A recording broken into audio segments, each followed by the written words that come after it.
Hello मेरे प्यारे प्यारे स्टूडेंट्स, कैसे हो आप लोग और कैसी चल रही है आप सभी की तैयारी। आई होप कि आप सभी बहुत अच्छे होंगे और अपने हिंदी की तैयारी भी बहुत ही अच्छे से कर रहे होंगे। आज का ये वीडियो उन सभी स्टूडेंट्स के लिए बहुत ज्यादा स्पेशल है जो इस बार हैं 12th में और जिनको 2025 में बोर्ड एग्जाम देना है, क्योंकि आज के इस वीडियो में मैं आपके लिए लेकर आया हूं 12th हिंदी का एक वायरल पेपर या मॉडल पेपर। ऐसे ही 2025 में आपके हिंदी का पेपर आएगा। यह पेपर बहुत ज्यादा इंपॉर्टेंट है, इसको सॉल्व करके जाना और इस पूरे पेपर को मैं सॉल्यूशन के साथ बताऊंगा। तो हिंदी का पेपर कैसा आता है, किस प्रकार के क्वेश्चंस आते हैं, कैसे हमें पेपर को सॉल्व करना होता है, सारा डाउट आज मैं आपका क्लियर करूंगा। तो टाइम वेस्ट करेंगे नहीं, स्टार्ट करेंगे आज का ये वीडियो, क्योंकि हमें पूरा पेपर देखना है, वो भी सॉल्यूशन के साथ। पूरे 100 नंबर का पेपर हमें इस क्लास में देखना है। तो देखो कैसा आपका पेपर आता है, ध्यान से समझना। एक एक का मैं आंसर भी बताऊंगा, टेंशन मत लो स्टूडेंट, जब तक है हम नो टेंशन। चलो देखते हैं। सबसे पहले देखो पेपर जो आपका आता है, साइड में रोल नंबर आपका लिखा होता है, लिखना होता है अनुक्रमांक और नाम लिखना होता है। ठीक है, मतलब पेपर में कॉपी में आपको नाम नहीं लिखना होता, अपना रोल नंबर लिखना होता है। 2025 सामान्य हिंदी, देखो ये हिंदी वालों के लिए है ये पेपर। ठीक है, और पूर्णांक आपका 100 नंबर का रहेगा। इस साइड में आपका पेपर कोड दिया रहता है जो आपको अपनी कॉपी में भरना होता है। जब आपको कॉपी मिलेगी ना, तो उसका जो फर्स्ट पेज भरा जाता है उसमें पेपर कोड भी लिखा रहता है। ठीक, अब देखो आपका हिंदी का पेपर 2 खंडों में होता है, सबको पता है। खंड का और खंड खा, 2 खंड में ये होगा। खंड का जो है वो 50 नंबर का रहेगा और खंड खा भी 50 नंबर का रहेगा। टोटल आपका ये 100 नंबर का पेपर होता है। ठीक, अभी मैं सबको बताऊंगा। समय तो भैया 3 घंटे 15 मिनट रहता है। आप बहुत पढ़ाई किए हो, हजारों घंटे आपने पढ़ा, लेकिन आपको पेपर लिखने के लिए, कॉपी लिखने के लिए और खुद को प्रूफ करने के लिए सिर्फ 3 घंटे 15 मिनट ही बचेंगे। ठीक है, मतलब मिलेंगे। अब देखो कुछ निर्देश आपको दिए जाएंगे कि प्रारंभ के 15 मिनट परीक्षार्थियों को प्रश्न पत्र पढ़ने के लिए निर्धारित है। जो 15 मिनट है 3 घंटे 15 मिनट में से ये जो 15 मिनट है इसमें आपको क्वेश्चन पेपर पढ़ना है। ठीक, अब देखो खंड का की हम लोग बात करें तो इसमें सबसे पहले हिंदी के बहुविकल्पीय प्रश्न आते हैं।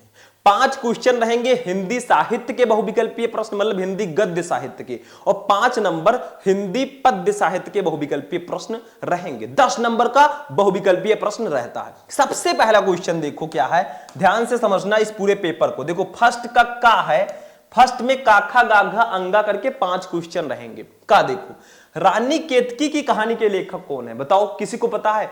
पता हो तो फटाफट कमेंट करो। जो चीजें आपको पता है उसको छिपाने से कोई फायदा नहीं है, अपने टैलेंट को दिखाओ ना, उसको छिपाकर क्या करोगे। देखो रानी केतकी की कहानी के लेखक कौन है, फटाफट बताओ। फर्स्ट है इंसाअल्लाह खां, सेकंड है सदा सुखलाल, थर्ड है लल्लू लाल, फोर्थ है सदल मिश्र। तो भैया इंसाअल्लाह खां जी हैं रानी केतकी की कहानी के लेखक। तो आपका का फर्स्ट ऑप्शन सही होगा। देखो मैंने आपको एक वीडियो बनाकर दे दिया है कि 12th हिंदी की कॉपी कैसे लिखें। अगर आपको इसका आंसर लिखना या पूरी कॉपी हिंदी की लिखना नहीं आता है तो सर्च कर लो क्लास 12 हिंदी की कॉपी कैसे लिखें शुभम लेक्चरर, आपको वीडियो मिल जाएगा। कोई भी टॉपिक सर्च करो, पीछे शुभम लेक्चरर लगा दो, वीडियो आपको मिल जाएगा। ठीक है, खा देखो, आवारा मसीहा नामक जीवनी विधा के लेखक हैं। आवारा मसीहा के लेखक कौन है, किसको पता है, हाथ उठाओ, मैं देखने आऊंगा आपके पास। देखो इसके लेखक कौन है, धर्मवीर भारती, विष्णु प्रभाकर, मोहन राकेश, यशपाल। देखो विष्णु प्रभाकर जी हैं आवारा मसीहा के लेखक विष्णु प्रभाकर जी हैं। सेकंड ऑप्शन आपका बिल्कुल सही होगा। किसका सही था कमेंट करना फटाफट। गा देखो, हिंदी एकांकी का जनक माना जाता है। हिंदी एकांकी का जनक किसे माना जाता है? ठीक है, जैसे हमारे में कहानी है, निबंध है, उपन्यास है, ऐसे ही एक विधा है एकांकी। तो इसका जनक किसको माना जाता है? ठीक है, फर्स्ट है उपेंद्रनाथ आस्क, सेकंड है मुंशी प्रेमचंद, थर्ड है मोहन राकेश और फोर्थ है डॉक्टर रामकुमार वर्मा। तो भैया डॉक्टर रामकुमार वर्मा जी को हिंदी एकांकी का जनक माना जाता है। ये सारे क्वेश्चन अपने दिमाग में रख लेना क्योंकि इंपॉर्टेंट है, तभी हम लेकर आए हैं आपके लिए। ठीक है, बहुत ज्यादा इंपॉर्टेंट है, तो पढ़ना स्टार्ट कर दो क्योंकि समय अब नहीं है बहुत ज्यादा, 4-5 महीने में आपको पूरी तैयारी करनी है। ठीक है, देखो नेक्स्ट देखो घा वाला स्कंदगुप्त नाटक के लेखक कौन है? चंद्रगुप्त, स्कंदगुप्त, अजातशत्रु, इनके लेखक कौन है? सबको पता होगा, हाई स्कूल से ही तो पढ़ते आ रहे हो आप लोग। देखो मुंशी प्रेमचंद, जयशंकर प्रसाद, लक्ष्मी नारायण मिश्र या फिर धर्मवीर भारती। तो ये जो है स्कंदगुप्त, इसके लेखक जयशंकर प्रसाद जी हैं। स्कंदगुप्त, चंद्रगुप्त, अजातशत्रु, ये जो नाटक हैं इसको जयशंकर प्रसाद जी ने लिखा है। सिंपल मैं बता रहा हूं। अंगा नंबर देखो, अंगा नंबर, ठीक है। देखो आनंद कादंबिनी नामक पत्रिका के लेखक के संपादक कौन थे? आनंद कादंबिनी पत्रिका के संपादक कौन है? महावीर प्रसाद द्विवेदी, बद्रीनारायण चौधरी प्रेमघन, मुंशी प्रेमचंद और बालकृष्ण भट्ट। भैया बद्रीनारायण चौधरी प्रेमघन जी हैं आनंद कादंबिनी पत्रिका के संपादक। और एक चीज तो मैं भूल ही गया, देखो साइड में एक एक नंबर जो लिखा है, ये सारे क्वेश्चन एक एक नंबर के होंगे, ये चीज ध्यान में रखना है। तो हमारा जो हिंदी गद्य साहित्य का 5 क्वेश्चन था वो 5 नंबर कंप्लीट हमारा हो गया। ठीक, अभी आगे बढ़ते हैं, दूसरा क्वेश्चन देखते हैं। अब दूसरा जो होगा ये भी बहुविकल्पीय होगा, इसमें भी 5 क्वेश्चन रहेंगे, लेकिन हिंदी पद्य साहित्य से। अब देखो कोई भी साहित्य हो, आप लोग अगर YouTube पे सर्च करोगे class 12 Hindi important objective question Shubham lecturer, आपको बहुविकल्पीय प्रश्न मिल जाएगा। बहुविकल्पीय प्रश्न का पूरा पिटारा मिल जाएगा, खजाना, जाके खोल लो भाई।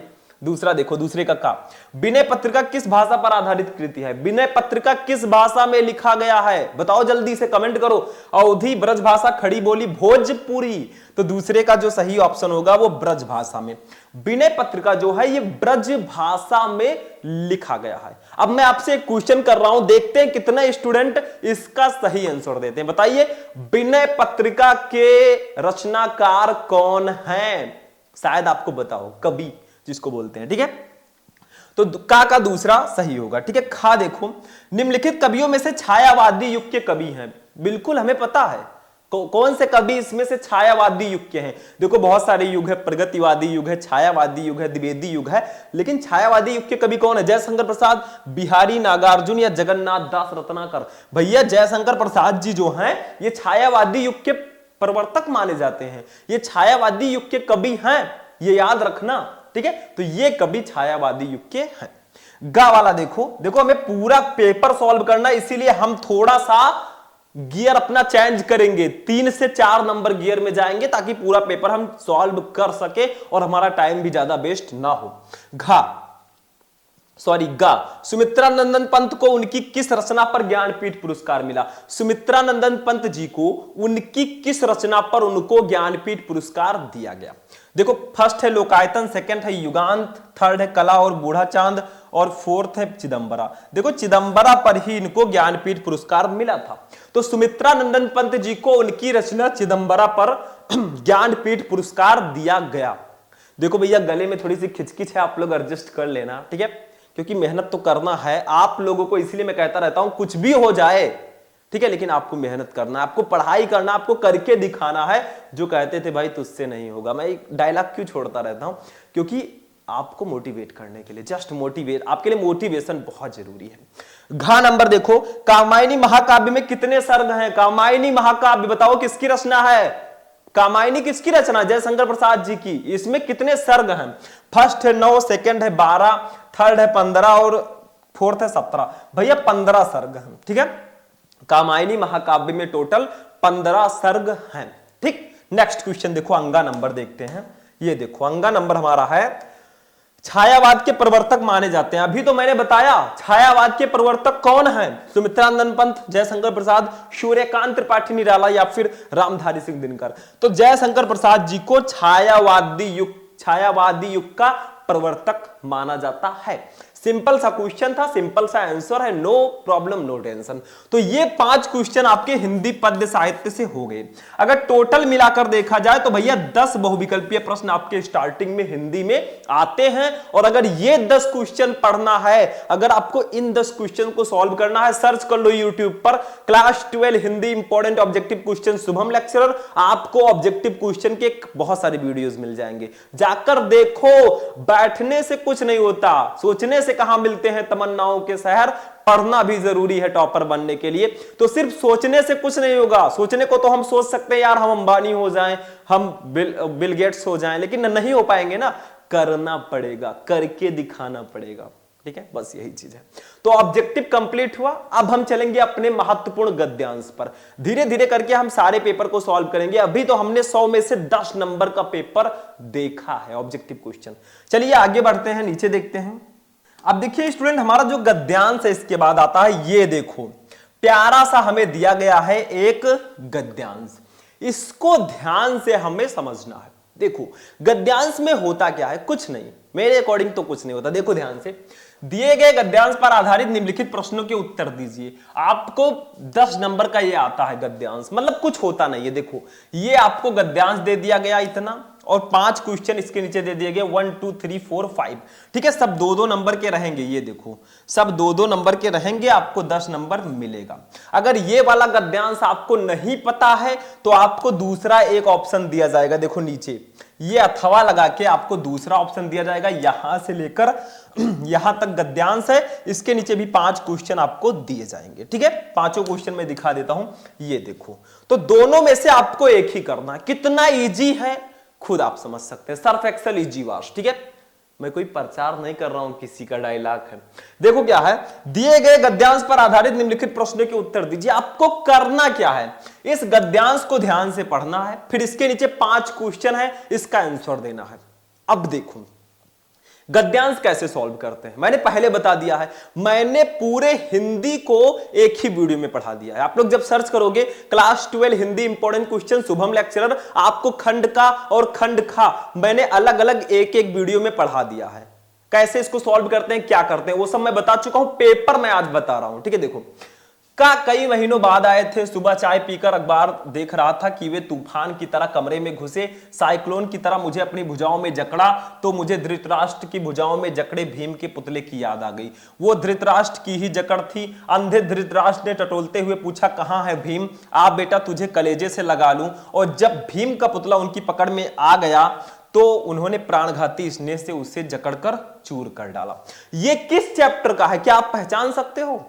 अब इसमें कोई ट्रिक है ही नहीं, कोई वर्ड है ही नहीं जिससे आप पहचान सको। ये है निंदा रस चैप्टर का हमारा गद्यांश, और इसके लेखक हैं हरिशंकर परसाई जी।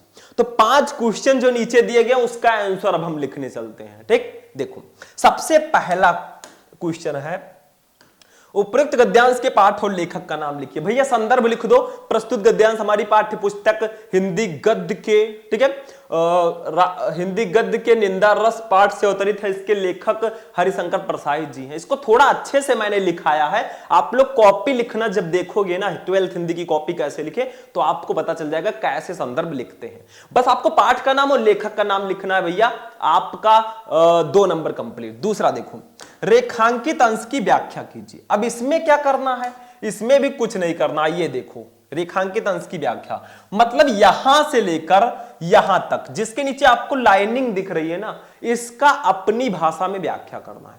मतलब कहीं बाहर से हमें कुरियर से नहीं मंगाना, फ्लिपकार्ट अमेज़न से, हमें इसी को थोड़ा चेंज करके लिख देना है कि हरिशंकर परसाई जी कहते हैं कि वे तूफान की तरह कमरे में घुसे और साइक्लोन की तरह मुझे अपनी भुजाओं में जकड़ लिया, मुझे पूरी तरह से अपनी भुजाओं में जकड़ लिया, मैं विवश था। ऐसे कुछ बना के अच्छे से लिख दोगे, नंबर आपको मिल जाएगा। अगर आप पढ़ के जाते हो वही लिख देते हो भाई तो और बेटर है, वो तो और अच्छी बात है। ठीक है, अब तीसरा देखो, मतलब रेखांकित अंश की व्याख्या को थोड़ा अपने अकॉर्डिंग लिखना है। तीसरा, का किस तरह कमरे में घुसे और उन्होंने किस तरह लेखक को भुजाओं में जकड़ा। तो देखो ये लिखा है, ये का तूफान की तरह कमरे में घुसे, यहां से लिख दो, वे तूफान की तरह कमरे में घुसे, साइक्लोन की तरह मुझे अपनी भुजाओं में जकड़ लिया। बस इतना सा लिख दो, 2 नंबर कंप्लीट। क्वेश्चन का आंसर गद्यांश में ही तो दिया गया है, क्यों पड़े हो चक्कर में, कोई नहीं है टक्कर में। ठीक है, आप खुद को इतना स्ट्रांग बनाइए ना, कोई टक्कर में ही आपके ना रह जाए। खुद को अलग बनाइए, अपनी एक अलग पहचान बनाओ। तो यही तो आंसर है, मतलब का किस तरह कमरे में घुसे और किस तरह लेखक को अपनी भुजाओं में जकड़ लिया, तो का तूफान की तरह कमरे में घुसे और साइक्लोन की तरह मुझे अपनी भुजाओं में जकड़ लिया। बस आंसर हो गया। क्या है इसमें, चलो नेक्स्ट क्वेश्चन। 2-2 नंबर हम कंप्लीट कर रहे हैं। नेक्स्ट, लेखक को किसके पुतले की याद आ गई। तो देखो ये लिखा है, लेखक को धृतराष्ट्र की भुजाओं में जकड़े भीम के पुतले की याद आ गई। इसका भी आंसर मिल गया, इसका भी आंसर मिल गया। क्या है इसमें, क्यों टेंशन ले रहे हो, सारी चीजें तो दिया गया है यहां पे। इसके बाद में देखो पांचवा, धृतराष्ट्र ने भीम के पुतले के साथ क्या किया। तो देखो ये जब भीम का पुतला उनकी पकड़ में आ गया तो उन्होंने प्राणघाती स्नेह से उसे जकड़कर चूर कर डाला। बस यहां से लिख देना है कि धृतराष्ट्र ने भीम के पुतले को पकड़कर चूर कर डाला, या यही लाइन उठाकर लिख दो। 5 नंबर, 2 नंबर कंप्लीट। तो ये पांचों का हमने आंसर दे दिया भैया, 10 नंबर हमारा कंप्लीट। ठीक है, अब लिखना कैसे वो तो अलग मैंने बता रखा है। तो ये आपका हो गया। अब दूसरा वाला देखिए, दूसरा वाला क्या है, ये अथवा लगा है, दूसरे वाले में अथवा लगा है। ये हमारे अगर पढ़ेंगे तो इसमें कहीं ना कहीं कुछ दिया होगा। ये हमारे किस चैप्टर से है, देखो यहीं से हम देख लेते हैं। ये देखो हम ट्रिक जान गए। देखो डॉक्टर कलाम लिखा है, यानी कि ये डॉक्टर एपीजे अब्दुल कलाम का जो चैप्टर है हमारे 12th में, हम और हमारा आदर्श, ये उसी का है। अब एक मैंने बता दिया, एक आप खुद से करें। ठीक है, खुद आप कर सकते हैं। तो ये आपका हो गया गद्यांश। ठीक है, अब गद्यांश तो हो गया, अब हम चलते हैं भैया पद्यांश पे। गद्यांश हमारा फाइनल हो चुका है। ठीक, अब पद्यांश को देखते हैं कैसा है। अब देखो स्टूडेंट, हमारा पद्यांश जो आता है वो भी इसी प्रकार से रहेगा, ध्यान से आपको देखना है। देखो ये है पद्यांश, मतलब सेम प्रोसेस। देखो दिए गए पद्यांश पर आधारित निम्नलिखित प्रश्नों के उत्तर दीजिए। 5 क्वेश्चन रहेंगे 2-2 नंबर के, 10 नंबर आपको इसमें भी मिलेगा। होता क्या है इसको समझो। देखो ये दिया गया है, अरे निष्ठुर परिवर्तन तुम्हारा ही टांदो नर्तन, विश्व का करुण विवर्तन तुम्हारा ही नयनोन्मूलन, निखिल उत्थान पतन अरे वासुकी सहस्त्र फन। ठीक है, ये आपका किस चैप्टर का है, आप पहचान सकते हैं। ये सुमित्रा नंदन पंत जी का एक चैप्टर है शीर्षक परिवर्तन, ये उसी से लिया गया। अब ये पद्यांश है तो ये हिंदी पद्य का टॉपिक है। अब इसमें होगा क्या, आपको ये दिया गया, इसके नीचे 5 क्वेश्चन ये ऐसे दिए जाएंगे। देखो ये देखो 2-2 नंबर के 5 क्वेश्चन दिए गए हैं, आपको 10 नंबर इसके लिए मिलेगा। अगर आपको ये पता है तो करो, नहीं तो ये देखो दूसरा हमारा दिया गया है। ठीक है, इसको समझ लो। दूसरा वाला क्या है, नीचे देखो ये अथवा लगा है और हमें दूसरा दिया गया अथवा लगाकर। आज की दुनिया विचित्र नवीन, प्रकृत पर सर्वत्र विजय पुरुषासीन है, बधे नर के करो में वार विद्युत भाप, हुक्म पर चढ़ता उतरता है पवन का ताप, है नहीं बाकी कहीं व्यवधान, लांग तक सकता पर सरित गिर सिंधु एक समान। ठीक है, तो ये किस पाठ का है, रामधारी सिंह दिनकर जी का ये चैप्टर है, काफी ज्यादा इंपॉर्टेंट है, अभिनव मनुष्य। ठीक है, उस चैप्टर का है, ये कर लो, 2-2 नंबर आपको इसके लिए मिल जाएंगे। अब देखो इसका सॉल्यूशन मैं इसमें नहीं बताने वाला हूं। ठीक, पद्यांश हम आपको पहले भी अलग से पढ़ा चुके हैं और आगे भी हम आपको पढ़ाते रहेंगे, क्योंकि वीडियो बहुत लॉन्ग हो जाएगा, अभी हमें बहुत सारी चीजें देखनी है। ठीक है, तो ये पद्यांश हो गया। अब आते हैं जीवन परिचय पर। अब मैं हिंदी व्याकरण में अभी आपको सॉल्यूशन बताऊंगा। ठीक है, जो हिंदी व्याकरण के प्रश्न है उसका भी मैं सॉल्यूशन दूंगा, बस हमारे साथ बने रहें। देखो 5वें का है, ध्यान से समझना। अब जीवन परिचय की बारी आई, हमने 10 नंबर का बहुविकल्पीय प्रश्न देखा, 10 नंबर का गद्यांश, 10 नंबर का पद्यांश। अब जीवन परिचय पे चलते हैं। निम्नलिखित में से किसी एक लेखक का साहित्यिक परिचय देते हुए उनकी प्रमुख रचनाओं का उल्लेख कीजिए। अधिकतम शब्द सीमा 80, मतलब आपको 80 शब्दों में लगभग लिखना है। किसी एक लेखक का आपको साहित्यिक परिचय देते हुए उनकी रचनाओं को लिखना है। 3 लेखक आपको दिए रहेंगे, जैसे वासुदेव शरण अग्रवाल, कन्हैयालाल मिश्र प्रभाकर और डॉक्टर एपीजे अब्दुल कलाम। यही नहीं, कोई जरूरी नहीं है यही दिए रहे, लेखक का नाम चेंज हो सकता है, ये ध्यान रखना। ठीक है, आपका 5 नंबर का ये आता है। तो अगर आपको 5 नंबर कंप्लीट करना, देखो अभी एक चीज और समझ लो, कवि का जीवन परिचय देख लेते हैं। ये नीचे देखो लेखक है, अब कवि का आ गया। निम्नलिखित में से किसी एक कवि का साहित्यिक परिचय देते हुए उनकी प्रमुख कृतियों पर उल्लेख कीजिए। अधिकतम शब्द सीमा 80। 3 कवि हैं, अयोध्या सिंह उपाध्याय, हरिओं जयशंकर प्रसाद, ठीक है, और महादेवी वर्मा। 5 नंबर का ये भी रहेगा, मतलब 5 नंबर लेखक का जीवन परिचय, 5 नंबर कवि का जीवन परिचय, दोनों मिलाकर 10 नंबर के आते हैं। मैंने आपको एक क्लास प्रोवाइड करा है, आप लोग सर्च करना, क्लास 12 हिंदी इंपॉर्टेंट जीवन परिचय शुभम लेक्चरर, सर्च करोगे आपको सारे इंपॉर्टेंट जीवन परिचय भी मिल जाएंगे और कैसे जीवन परिचय लिखना है वो भी आपको मिल जाएगा। वैसे यहां पर मैंने बता दिया कैसा पूछा जाता है, ठीक है लेकिन वो आपको मिल जाएगा। चलते हैं 6 नंबर पे। थोड़ी तबीयत हमारी खराब है तो आप लोग एडजस्ट कर लीजिएगा, अगर बीच में खांसी वासी आती है तो, ठीक है, आप लोग थोड़ा एडजस्ट करना। 6 नंबर, ध्रुव यात्रा अथवा लाठी कहानी के उद्देश्य पर प्रकाश डालिए। अधिकतम शब्द सीमा 80 में आपको लिखना है, बहुत ज्यादा मत लिखना, बहुत ज्यादा कम भी मत लिखना।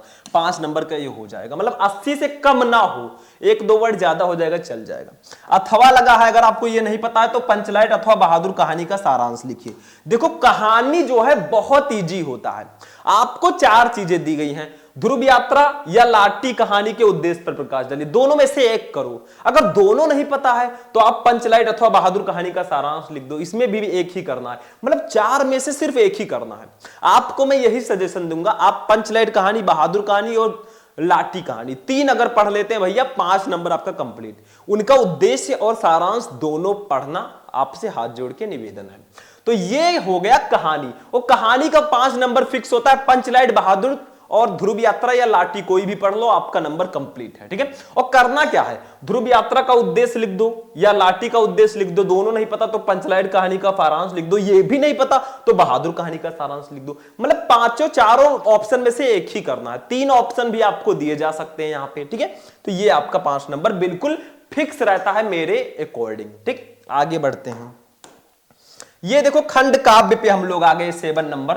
स्वापठित खंड काव्य के आधार पर किसी एक खंड के एक प्रश्न का उत्तर दीजिए, शब्द सीमा 80, 5 नंबर का ये रहेगा, ठीक है। जैसे देखो ये जो खंड काव्य होता है, जैसे आप उत्तर प्रदेश से हम सब हैं, ठीक है। अब यूपी में अलग अलग जिलों में अलग अलग होता है, कुछ जिलों को में मुक्त यज्ञ होगा, ठीक है, किसी में होगा सत्य की जीत, किसी में रश्मि रथी, किसी में आलोक वृत्त, किसी में त्यागपथी, किसी में श्रवण कुमार, मतलब ये जिला वाइज होता है। तो आप लोग कमेंट कर देना आप किस जिले से हो और आपके जिले में कौन सा खंड काव्य है।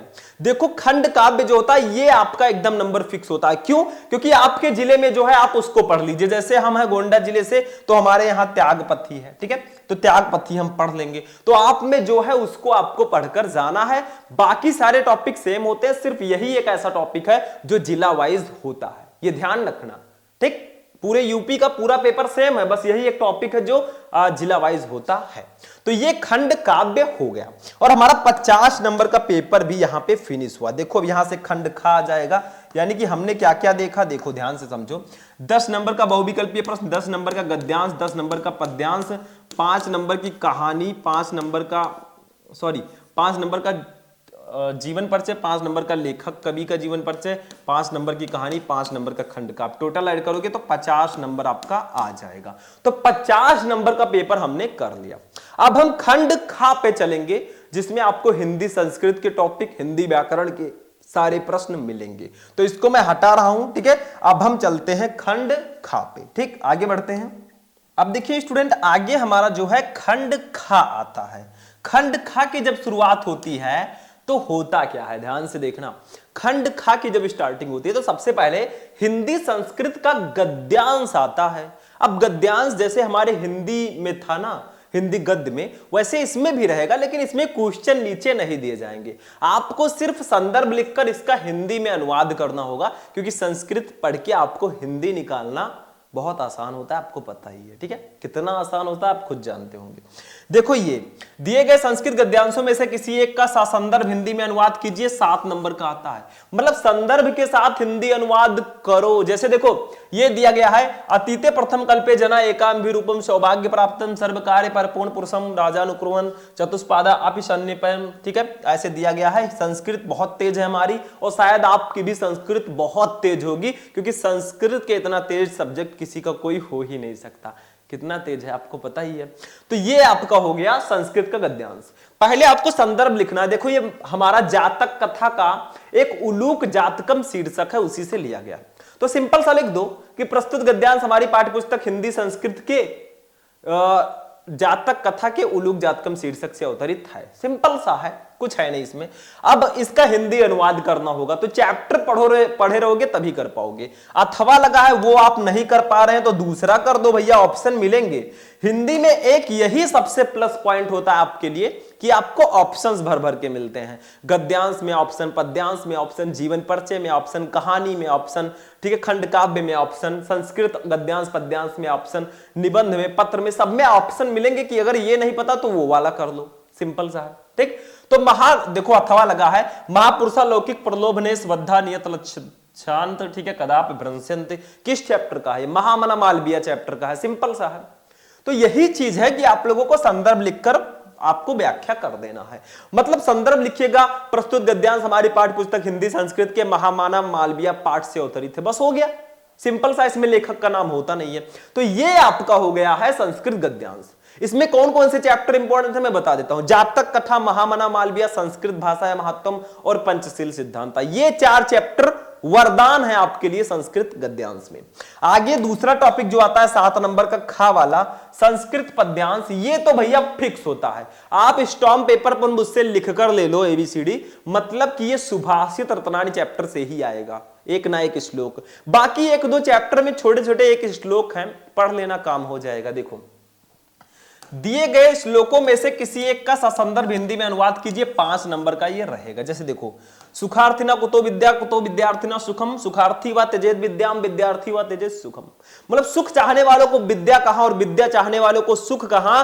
सुख चाहने वालों को विद्या त्याग देनी चाहिए और विद्या चाहने वाले को सुख त्याग देना चाहिए। अगर आप स्टूडेंट हैं, अगर आप सोचे कि मैं पढ़ाई ना करूं, दिन भर फोन में शॉर्ट और रील स्क्रॉल करता रहूं, मजे लेता रहूं, तो भैया पढ़ पाओगे? नहीं पढ़ पाओगे, ठीक है। तो मेहनत तो करना पड़ेगा, त्याग करना पड़ेगा, ठीक है। सुख चाहते हो तो विद्या त्याग दो, विद्या चाहते हो तो सुख त्याग दो। अब ऐसा नहीं है हरदम दुखी रहो। अथवा लगा है, काव्य शास्त्र विनोदेन कालो गच्छत धीमताम व्यसनेन च मूर्खा राम निंद्रया कलहेनवा। मतलब जो अच्छे लोग होते हैं, जो सज्जन लोग होते हैं, उनका जो दिन है वो काव्य और शास्त्र पढ़ने में बीतता है, जबकि जो मूर्ख लोग होते हैं उनका दिन लड़ाई झगड़ा करने और सोने में बीतता है। तो ज्यादा सोया मत करो, नहीं तुम मूर्ख में घोषित हो जाओगे। चलो आगे बढ़ते हैं मेरे दोस्त। अब देखो, ये देखो मुहावरे आ गया, मुहावरे एवं लोकोक्तियां। निम्नलिखित मुहावरे एवं लोकोक्तियों में से किसी एक का अर्थ लिखकर वाक्य में प्रयोग करो। किसी एक का अर्थ लिखकर आपको वाक्य प्रयोग करना है। कितना आसान है, खुद सोचो। आपको 4 मुहावरे दिए गए हैं, किसी एक का अर्थ लिखना और वाक्य में प्रयोग कर देना है। भैया 2 नंबर, ये फ्री का है, फ्री का। इसीलिए कहता हूं हिंदी में ऑप्शन बहुत होते हैं। जैसे 12th के बाद आपको बहुत सारे ऑप्शन मिलेंगे, आप आर्ट से रहेंगे, साइंस से रहेंगे, कॉमर्स से रहेंगे, क्या करेंगे। तो देखो, फर्स्ट है आंखों का तारा होना। इसका मतलब होता है बहुत प्रिय होना। वाक्य प्रयोग हेडिंग डाल के लिख दो, राम कौशल्या की आंखों के तारे थे, बस हो गया, सिंपल सा। घर फूंक तमाशा देखना, मतलब अपनी ही हानि पर आनंदित होना, अपनी ही नुकसान पर खुश होना, मैं बहुत खुश हूं, ठीक है। दूसरा 9-2-11 होना, मतलब भाग जाना, चोर को देखकर, पुलिस को देखकर चोर 9-2-11 हो गए। चौथा लाल पीला होना, बहुत क्रोधित होना, ठीक है, बस हो गया। तो एक ही करना है, मैंने 4 बता दिया। क्या बात कर रहे हो भाई साहब। देखो 10 नंबर, ये देखो अपठित गद्यांश है।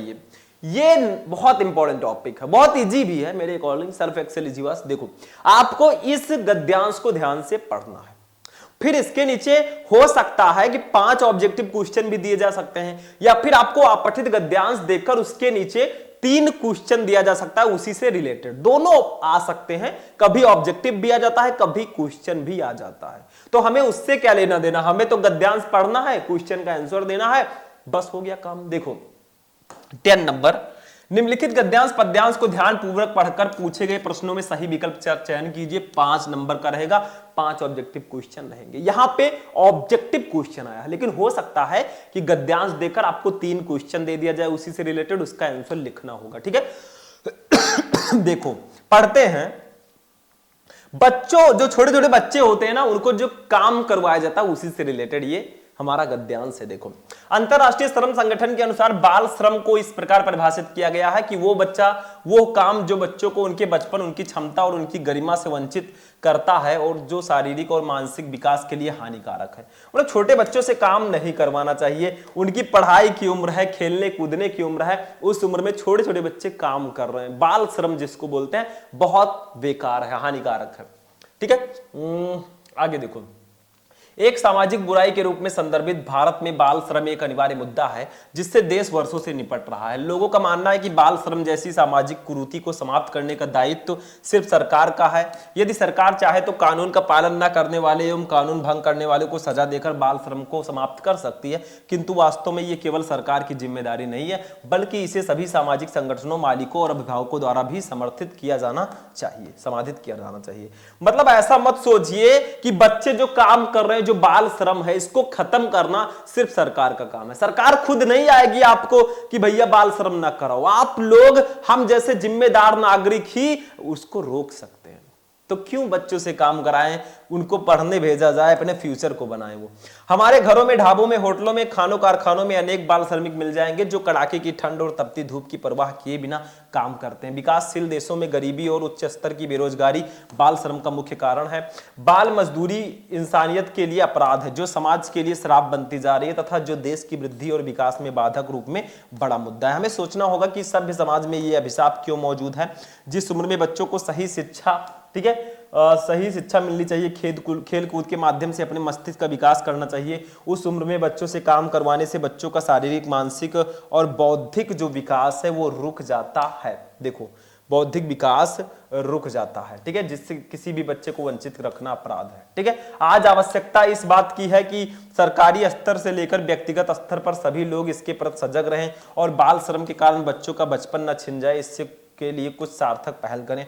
आम आदमी को भी बाल मजदूरी के विषय में जागरूक होना चाहिए और अपने समाज में इसे होने से रोकना चाहिए। बाल श्रम को खत्म करना केवल सरकार का ही कर्तव्य नहीं है, हमारा भी कर्तव्य है कि हम इस अभियान में सरकार का पूरा साथ दें।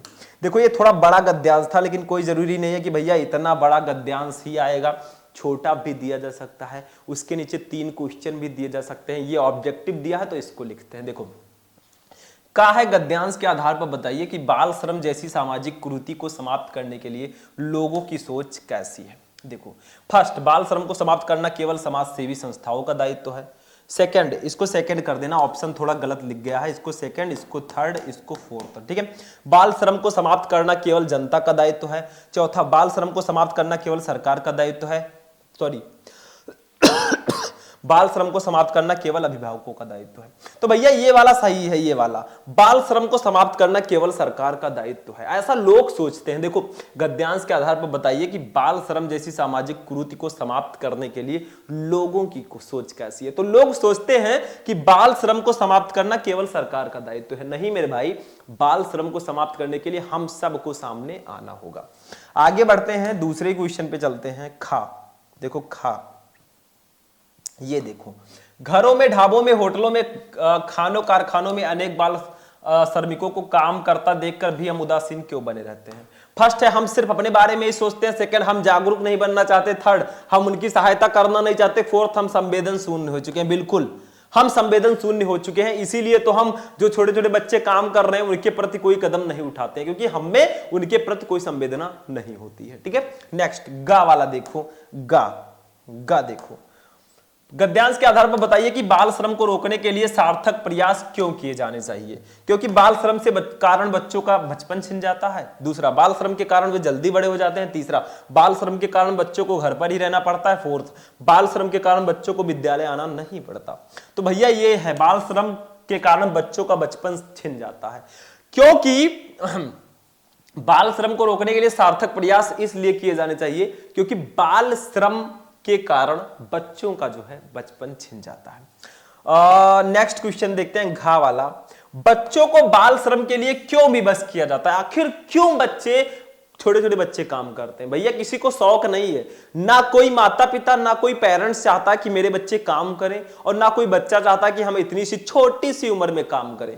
क्यों आखिर करते हैं? मजबूरी है। देखो, जागरूकता का अभाव, निर्धनता और भुखमरी, शिक्षा का अभाव, लोगों की मनोवृत्ति। भैया निर्धनता और भुखमरी है, मतलब गरीबी और भुखमरी के कारण ही छोटे छोटे बच्चे काम करते हैं, क्योंकि उनके माता पिता नहीं चाहते, कोई भी गरीब हो चाहे अमीर हो, उनके माता पिता हमेशा यही चाहते हैं कि मेरा बच्चा जो है पढ़ लिख कर कोई बड़ा आदमी बने, कुछ करे लाइफ में। लेकिन क्या करें, जब गरीबी है, खाने के लिए पैसे नहीं है, कहां से वो स्कूल की फीस देंगे, क्या होगा, तो इसीलिए उनको काम करवाया जाता है। ठीक है, आगे देखते हैं, नेक्स्ट क्वेश्चन देखिए, बाल श्रम जैसी सामाजिक अभिशाप को देश से क्या नुकसान होता है। क्या नुकसान होगा अगर छोटे छोटे बच्चे काम करेंगे। तो देखो, बाल श्रम एक बच्चे के बचपन के सभी लाभों से दूर रखता है। लाखों बच्चे उचित शिक्षा से वंचित हो जाते हैं। बच्चों का शारीरिक, मानसिक और सामाजिक विकास अवरुद्ध हो जाता है।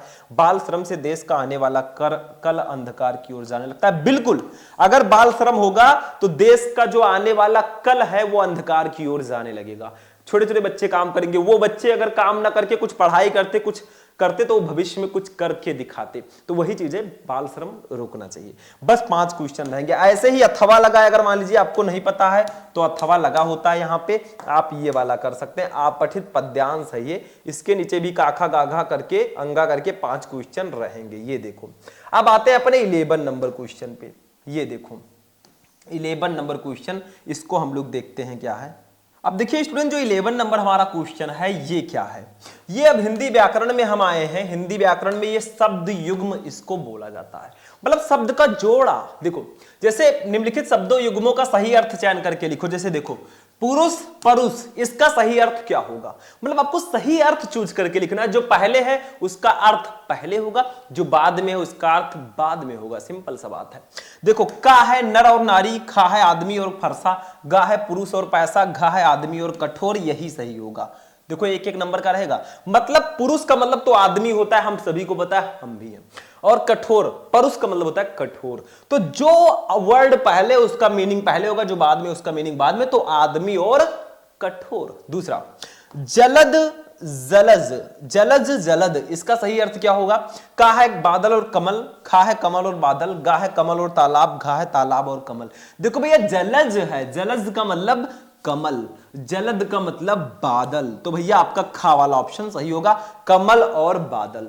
जलज जलद का जो अर्थ होगा वो कमल और बादल होगा। सिंपल सा है। आगे देखो हमारा नेक्स्ट है, ये इसको कहते हैं अनेकार्थी शब्द या पर्यायवाची शब्द हम बोलते हैं जब छोटे थे तब। निम्नलिखित शब्दों में से किसी एक शब्द के 2 अर्थ लिखिए। जैसे कर, कर को हम क्या क्या लिख सकते हैं, कर को हाथ लिख सकते हैं, टैक्स लिख सकते हैं, हाथी लिख सकते हैं, किरण लिख सकते हैं, ठीक है, ये सब हम लिख सकते हैं। उसके बाद में कनक, कनक को सोना बता सकते हैं, धतूरा बता सकते हैं, गेहूं का आटा बता सकते हैं। देखो लिखना आपको 2 ही है, किसी एक शब्द के 2 अर्थ, मतलब तीनों में से किसी एक का आपको 2 अर्थ लिखना है। मैं सबका बता दे रहा हूं। अंबर को आकाश और वस्त्र कह सकते हैं, बस यही इसका अनेकार्थी शब्द है। गा देखो, गा वाला हमारा है निम्नलिखित वाक्यांशों के लिए एक शब्द का चयन करके लिखो। जैसे फर्स्ट है, जिसकी सीमा ना हो उसको एक शब्द में क्या बोलते हैं। इसको कहते हैं अनेक शब्दों के लिए एक शब्द। जिसकी सीमा ना हो उसको हम लोग बोलते हैं असीम। आपका खा वाला ऑप्शन सही होगा, जिसकी सीमा नहीं है वो असीम है, ठीक है। दूसरा, जिसके शत्रु का जन्म ही ना हुआ हो उसको हम अजात शत्रु बोलते हैं। जिसके शत्रु का या दुश्मन का जन्म ही ना हुआ हो उसको अजात शत्रु बोलते हैं। सिंपल सा बच्चे, वो सिंपल सा फंडा है। देखो घा, घा वाले पे आते हैं। निम्नलिखित, देखो ध्यान देना थोड़ा सा, निम्नलिखित में से किन्हीं 2 वाक्यों को शुद्ध करके लिखिए। 2 नंबर का आपका रहेगा वाक्य संशोधन, इसको हम लोग प्यार से बोलते हैं वाक्य संशोधन। देखो फर्स्ट है, मेरे को विद्यालय जाना है, ये गलत है, मुझे विद्यालय जाना है। यहां पे लिख देना, मुझे रेड का यूज कर लें, थोड़ा अच्छा दिखेगा, ठीक है। मुझे विद्यालय जाना है, ऐसे लिख देना, विद्यालय जाना है, थोड़ा प्यार से लिखिएगा, हम जल्दी जल्दी लिख रहे हैं, ठीक है। बस हो गया, मेरे को नहीं रहेगा, मुझे विद्यालय जाना है, बस सही हो गया। उनके अनेकों नाम है, देखो अनेकों नहीं, उनके अनेक नाम है। अनेक जो है ये खुद में बहुवचन है, अनेकों लिखने की जरूरत नहीं है, अनेक नाम है, ठीक है, बस हो गया, ये भी हो गया। तीसरा, वह दंड देने योग्य है, नहीं वह दंड पाने योग्य है, आप लोग लिख दीजिएगा, वह दंड पाने योग्य है। चौथा, यहां शुद्ध गाय का दूध मिलता है, नहीं मेरे भाई यहां गाय का शुद्ध दूध मिलता है, क्योंकि गाय शुद्ध नहीं है, दूध शुद्ध है, तो दूध के पहले हम शुद्ध लगाएंगे, तो यहां गाय का शुद्ध दूध मिलता है, मतलब इस शुद्ध को हटाकर दूध के आगे लिख देंगे, काम खत्म हो गया, हो गया काम। 2 नंबर कंप्लीट। चलो 12 नंबर देखते हैं, रस छंद अलंकार पे हम आते हैं। देखो 12 का हास्य रस अथवा शांत रस के अस्थायी भाव के साथ उनकी परिभाषा उदाहरण सहित लिखिए, 2 नंबर का, ठीक है। उसके बाद में अलंकार में रूपक अथवा संदेह अलंकार का लक्षण उदाहरण लिखिए, 2 नंबर। फिर छंद में चौपाई अथवा दोहा छंद का लक्षण उदाहरण लिखिए, 2 नंबर। भैया ये 6 नंबर एकदम फिक्स होता है। आप क्या करो, देखो आपको एक ही करना है, जैसे हास्य रस या शांत रस दोनों में से एक ही करना है, रूपक या संदेह अलंकार दोनों में से एक ही, चौपाई या दोहा, ठीक है। अब आपको करना क्या है, यूट्यूब पे जाना है, सर्च करना है रस छंद अलंकार शुभम लेक्चरर, आपको क्लास मिल जाएगा। 20 मिनट का क्लास होगा, उसमें मैंने जितने भी रस हैं, जितने भी छंद हैं, जितने भी अलंकार हैं, सबको पढ़ा रखा है। 20 मिनट का वीडियो देखने से आपका 6 नंबर कंप्लीट होगा। तो जाकर देख लो क्या कर रहे हो, कहां पड़े हो चक्कर में, कोई नहीं है टक्कर में। 13 नंबर पे आते हैं, अब पत्र लेखन पे आते हैं। अपने मोहल्ले में गंदगी की सफाई कराने है तो नगर पालिका अध्यक्ष को एक शिकायती पत्र लिखो, 6 नंबर का आएगा। ये नहीं पता है तो अथवा लिख दो।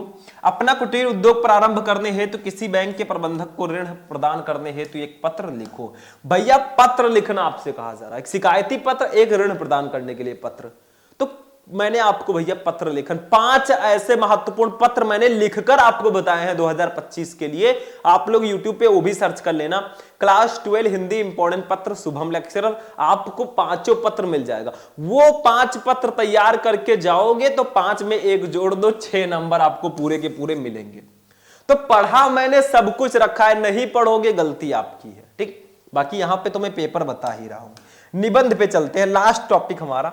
निम्नलिखित विषयों में से किसी एक पर अपनी भाषा शैली में निबंध लिखो, 9 नंबर का पूरे आएगा। जैसे देखो, मेरा प्रिय कवि, स्वच्छता अभियान की सामाजिक सार्थकता, पर्यावरण प्रदूषण समस्या और समाधान, आतंकवाद समस्या और समाधान, और भारतीय समाज में नारी का स्थान।